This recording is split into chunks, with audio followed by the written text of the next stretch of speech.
I'm talking to the phenomenal Michael Eric Dyson. It's an honor to have him on the show. The book is Long Time Coming, Reckoning with Race in America. All right, so cancel culture. So let me see here. I sometimes feel like cancel culture doesn't really exist, at least for rich celebrities. Because I feel like Kanye is not going to be canceled. Ice Cube is not going to be canceled. Kevin Hart, when he had his fiasco with the Oscars, within a couple of months, he was all right. So I think folks like criminals, like the R. Kellys and Harvey Weinstein, they should be whatever. But I sometimes I wonder, does it really, if you're rich and you have money and you're a celebrity, can you really be canceled? No, cancel culture is canceling regular people. That's my point. You ain't getting at no people with power. You crapping on people who ain't got none. Most of cancel culture ain't about Harvey Weinstein or R. Kelly or Bill Cosby or Matt Lauer. Most of it is directed to intra-group, intra-racially, intra-ethnically. Negroes canceling each other, Asian, Latino, like what? Stop it. That's white supremacy by proxy. To eviscerate, to extirpate, to eradicate, to erase. That is not an impulse we have. We should have restorative justice, not retributive justice. We should think about ways of bringing back people back into the fold, even white folk who mess up. I don't want to witch hunt. Hey, 20 years ago, did you use the N-word? I mean, I'm sure they did. What are you doing now? What's your new consciousness? A ball player got drafted. You know, when he was 13, he said, so are you joking? 13? As if he didn't evolve?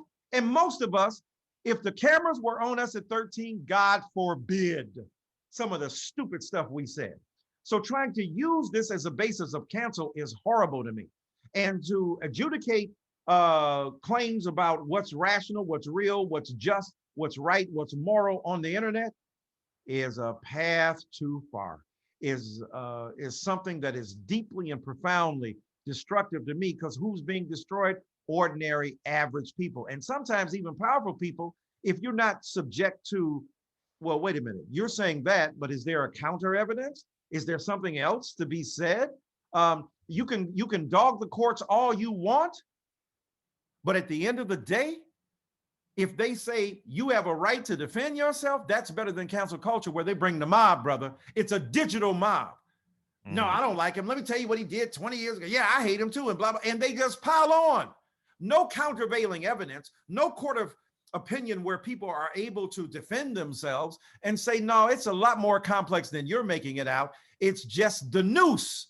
And if we oppose that when it was out in the real world, hey, that Negro whistled at a woman. What?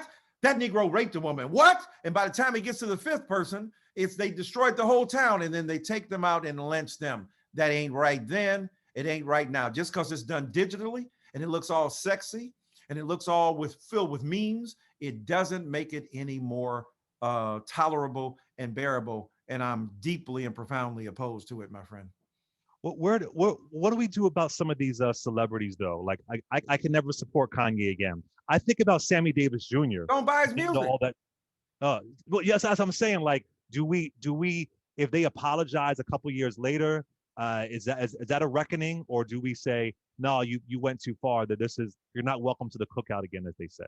Sammy Davis gave more money than even Harry Belafonte to the movement, bruh. Yeah.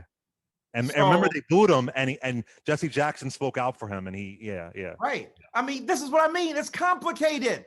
You just gonna cancel somebody because they disagree with you this time. What about 2 years later when they agree with you? Were you gonna cancel Kanye when he said George Bush doesn't care about black people? Were you gonna cancel him then? White folk wanted to cancel him, but we stood up. Now he's saying stuff. Of course, there are different ways we can disagree with Kanye. We can shun him. We can not buy his music or whatever. But to cancel him, like dispose of him, like he's not a human being, like he doesn't have mental issues that we need to acknowledge, mental health issues. Lil Wayne, yes, we can disagree with him standing up there with Donald Trump. Yes, we should express deep and profound disappointment. But to cancel, if Martin Luther King Jr. and Malcolm X were alive today, people would try to cancel them. Take my word, bruh. Take my word for it. Oh, Martin Luther King Jr. did some unsavory things in his personal life. Cancel him.